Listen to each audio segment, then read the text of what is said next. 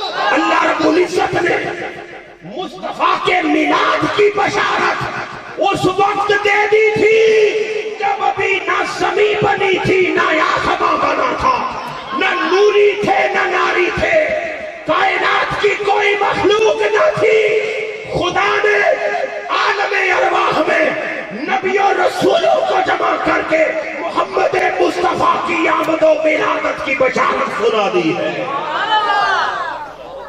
اور صرف بشارت نہیں سنائی، توجہ کیجئے میں قرآن کا نقطہ دے رہا ہوں۔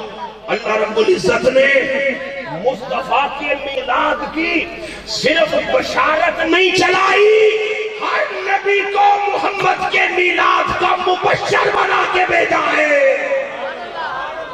صرف بشارت نہیں چلائی۔ فرمایا آخر پہ بھیجنے کا راز ہی یہ ہے تاکہ میلاد کی خوب کائنات میں دھوم مچ جائے۔ سبحان اللہ، سبحان اللہ۔ کیوں؟ اس کا تو منشا ہی روز ازل سے یہی تھا، وَرَفَعْنَا لَكَ ذِکْرَکَ۔